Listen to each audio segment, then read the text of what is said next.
আইসস তো স্যার কিন্তু আগের দিন কইছে যার পড়া না হবে তারে মাইরে একদম কামরাঙা বানাই ছাড়বে। মেরে তুই কামড়া ভুল শুনছিস, স্যার কইছিল যার পড়ানো হবে তারে মাইরা একদম তেঁতুল মাখা কইরা ছাড়বো। এগুলো কি আমার কি হবে রে, কালকে তো ঘুড়ি ধরতে গিয়ে আম গাছ থেকে পড়ে গেছিলাম, তাই পড়তে পারিনি। আমার কোনো চাপ নেই, আমি পড়া কইরেই এসেছি। দুঃখের সময় হাসির কথা বলিস না রে ফেলু, তুই পড়া করে এসেছিস, এটা তো খুব হাসির কথা হয়ে গেল রে। দেখ স্যার আসুক তাইলেই প্রমাণ পাবি পড়া করে এসছি কি না করে এসছি। এই চুপ চুপ, স্যার আসতে আছে, সবাই দাঁড়া।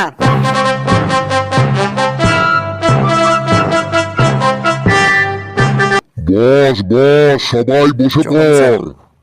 Good morning sir. পড়াটা ধরি তারপরেই বুঝতে পারবি যে মর্নিংটা গুড না ব্যাড।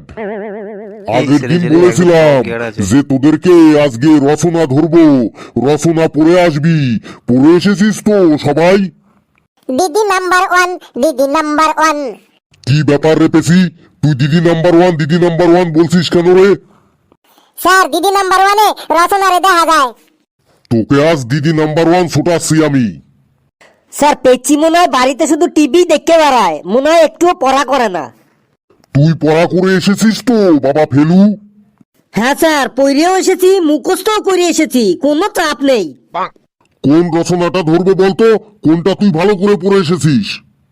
স্যার যেখান থেকে খুশি ধরুন, কোনো চাপ নেই, আমি সব রচনা পড়ে এসেছি। কিন্তু তুই যে বললি যে আমি শুধু বাঘের রচনাটাই ভালো করে পড়ে এসেছি, এখন যে বলছিস সব রচনাই হয়েছে। দেখ না স্যার, যা রচনা ধরবে আমি ওই বাঘের রচনা দিয়ে সব রচনা করে ফেলবো। তোরা কিছু বলছিস? না স্যার, আপনি প্রশ্ন করুন, কোন রচনা বলবো একবার বলুন। নে তাহলে সুন্দরবন নিয়ে রচনা বলতো। পারবি তো? দেখ না কিভাবে মেকআপটা দিই। স্যার, সুন্দরবন পশ্চিমবঙ্গের দক্ষিণে সমুদ্রের উপকূলে অবস্থিত। প্রচুর সুন্দরী গাছ থাকায় এই বনের নাম হয়েছে সুন্দরবন। এই বনের মধ্যে অনেক প্রজাতির পশু আছে, তার মধ্যে বাঘই হচ্ছে প্রধান। বাঘ একটা হিংস্র মাংসাশী প্রাণী। বাঘের ইয়া বড় বড় নখ, বড় বড় দাঁত। বাঘের গায়ে হলুদের ওপর কালো রঙের ডোরাকাটা ডোরাকাটা লোমে ভর্তি। মুখে গোপও আছে। বাঘের চোখ দুটো 20 টাকা দামের রসগোল্লার মতো গোল্লা গোল্লা গোল্লা গোল্লা গোল্লা গোল্লা। 20 টাকা আর দামের শিকার রসগোল্লা? দেখলেই তার উপর খপ্পাত করে ঝাঁপিয়ে পড়ে। স্যার কেমন লাগলো আপনার সুন্দরবন নিয়ে রচনাটা?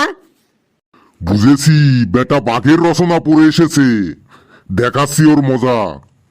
এই তুই এবার গঙ্গা নদী সম্পর্কে রচনা বলতো। এইটাও সবই খুব সহজ। সহজ স্যার। গঙ্গা নদী ভারতবর্ষের সব থেকে দীর্ঘতম নদী। এটি হিমালয় পর্বতের গঙ্গোত্রী হিমবাহ থেকে উৎপন্ন হয়ে প্রবাহিত হওয়ার পর বঙ্গোপসাগরে গিয়ে মিশেছে। যেখানে গঙ্গা বঙ্গোপসাগরে মিশেছে সেখানেই আছে সুন্দরবন। আর এই সুন্দরবনেই থাকে বাঘ। বাঘ একটা হিংস্র মাংসাশী প্রাণী। বাঘের ইয়া বড় বড় নখ, বড় বড় দাঁত। বাঘের গায়ে হলুদের উপর কালো রঙের ডোরাকাটা ডোরাকাটা লোমে ভর্তি। মুখে গোপও আছে। বাঘের চোখ দুটো 20 টাকা দামের রসগোল্লার মতো গোল্লা গোল্লা গোল্লা গোল্লা গোল্লা গোল্লা। আর শিকার দেখলেই তার উপর খপ্পাত করে ঝাঁপিয়ে পড়ে।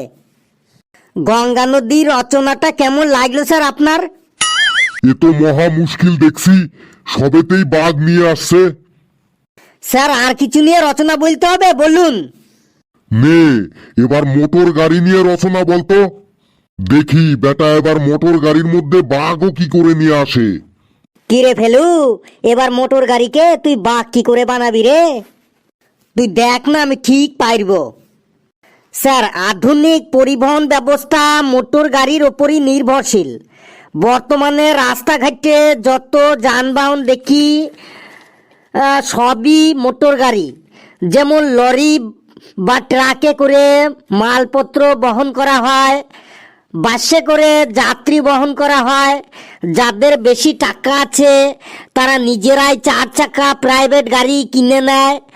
আমি রাস্তায় দেখেছি অনেক প্রাইভেট 4 চাকা গাড়ির পেছনে কাচের মধ্যে তুলো কাপড় দিয়ে তৈরি খেলনা বাঘ রাখে।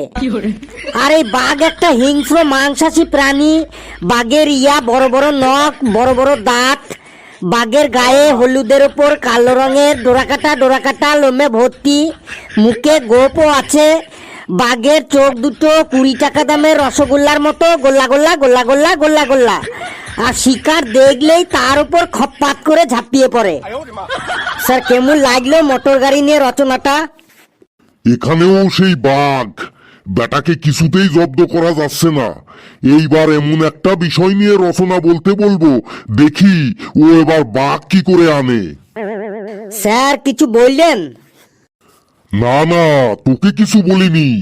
নে, এইবারই লাস্ট। তুই বিশ্বকাপ ক্রিকেট খেলা দেখেছিস এই বছর? হ্যাঁ স্যার, দেখেছি, প্রতিটা ম্যাচই দেখেছি। নে, তাহলে বিশ্বকাপ ক্রিকেট সম্পর্কে একটা রচনা বলতো। এইবার তুই মনে হয় ফেসে গেলি রে ফেলু। বিশ্বকাপ ক্রিকেটের সাথে বাঘ কি করে আনবি রে? এতে আবার ফাঁসার কি হইল? দেখ, আমি এখানেও বাঘ নিয়ে আসবো।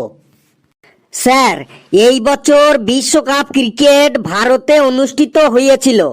পৃথিবীর মোট 10টি দেশ এই খেলায় অংশগ্রহণ করেছিল। টোটাল 48টি ম্যাচ হয়েছে। প্রত্যেক ম্যাচে স্টেডিয়ামে, গ্যালারিতে যারা খেলা দেখতে যায় তারা অনেকেই গায়ে রং চং লাগিয়ে অনেক কিছু সেজে গুজে যায়। তার মধ্যে বাংলাদেশের একজন সমর্থক আছে, যিনি বাংলাদেশের খেলা হইলেই হইল প্রত্যেকটা ম্যাচে গায়ে রং চং লাগিয়ে বাঘের মতো সেজে স্টেডিয়ামে চলে আসেন। আর এই বাঘ হলো একটা হিংস্র মাংসাশী প্রাণী। বাঘের বড় বড় নখ, বড় বড় দাঁত। বাঘের গায়ে হলুদের উপর কালো রঙের ডোরাকাটা লোমে ভর্তি। মুখে গোপও আছে। বাঘের চোখ দুটো 20 টাকা দামের রসগোল্লার মতো গোল্লা গোল্লা গোল্লা গোল্লা গোল্লা গোল্লা। আর শিকার দেখলেই তার উপর ঝাঁপিয়ে পড়ে একদম খপ্পাত করে। ওরে বাবা, থাম, এবার থাম, না হলে কিন্তু আমি এখনই অসুস্থ হয়ে কোমায় পড়ে যাব। বেশ, আপনি যখন থামতে বলছেন থেমেই গেলাম। বন্ধুরা, আমার এই বাঘের রচনাটা কেমন লাগলো আপনারা কমেন্টসে অবশ্যই জানাবেন। আর ভিডিওটি লাইক করবেন, যত খুশি পারেন শেয়ার করবেন। আর আমাদের এই চ্যানেলটিকে কিন্তু সাবস্ক্রাইব করে আমাদের সাথেই থাকবেন এবং এই রকমই ভালো ভালো মজার ভিডিও আপনারা